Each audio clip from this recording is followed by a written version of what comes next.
उत्तराखंड के पवित्र तीर्थ स्थल केदारनाथ की ओर जा रहे एक हेलीकॉप्टर की दुर्घटनाग्रस्त होने की जानकारी सामने आ रही है। आर्यन एविएशन कंपनी का यह हेलीकॉप्टर गुप्तकाशी से उड़ान भरने के बाद सोनप्रयाग और गौरीकुंड के बीच जंगलों में दुर्घटनाग्रस्त हो गया।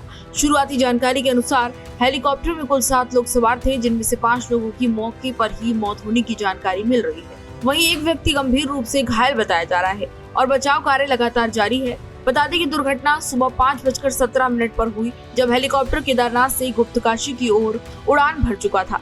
जैसे ही हेलीकॉप्टर ने ऊंचाई वाले इलाके में प्रवेश किया, मौसम अचानक बिगड़ गया। इसी दौरान हेलीकॉप्टर ने आपातकालीन लैंडिंग की कोशिश की, लेकिन वह असफल रहा और हेलीकॉप्टर क्रैश हो गया।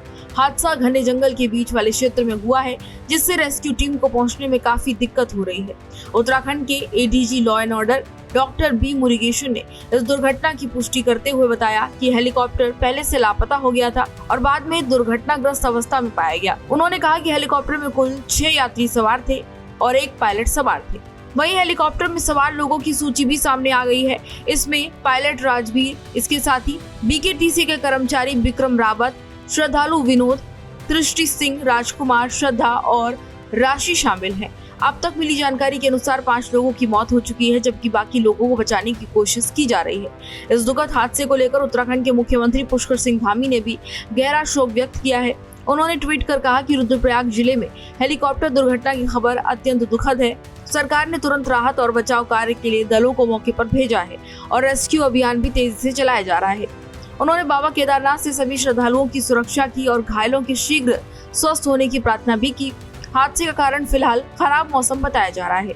पहाड़ी क्षेत्रों में उड़ान भरना हमेशा से एक चुनौती का काम रहा है। ऐसे में मौसम का अचानक बदलना जोखिम वाली स्थिति पैदा कर देता है। स्थानीय अधिकारियों का मानना है कि हेलीकॉप्टर की क्षमता से अधिक लोग उस पर सवार थे, जिस वजह से ये हादसा हो सकता है। बता दें कि जून के पहले सप्ताह में भी एक हेलीकॉप्टर की तकनीकी खराबी के कारण इमरजेंसी लैंडिंग करानी पड़ी थी।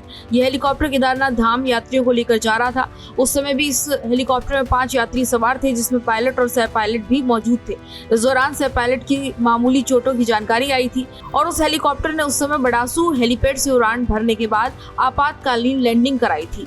और जिस तरीके से लगातार हेलीकॉप्टर और प्लेन क्रैश हो रहे हैं, उससे लोगों के मन में चिंता बढ़ गई है और लगातार हो रही दुर्घटनाओं की वजह से लोग परेशान हो रहे हैं।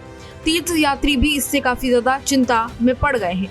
केदारनाथ जैसे उच्च पर्वतीय क्षेत्रों में मौसम की अनिश्चितता और सीमित उड़ान क्षेत्र होने के बावजूद भारी संख्या में श्रद्धालु लगातार हेलीकॉप्टर की सेवाओं का उपयोग करते हैं और हेलीकॉप्टर से केदारनाथ बाबा की यात्रा को पूरा करते हैं।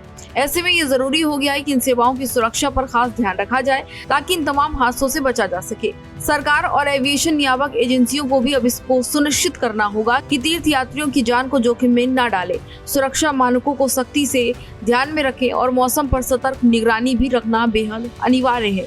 यह हादसा न केवल उन परिवारों के लिए गहरा आघात है जिन्होंने अपने परिजनों को खोया है, बल्कि ये पूरे देश के लिए चेतावनी भी है कि तीर्थ स्थान पर कोई भी सुरक्षा से समझौता न करे। फिलहाल इस जानकारी में इतना ही। इसी तरह की तमाम और जानकारी के लिए देखते रहिए भारत एक्सप्रेस।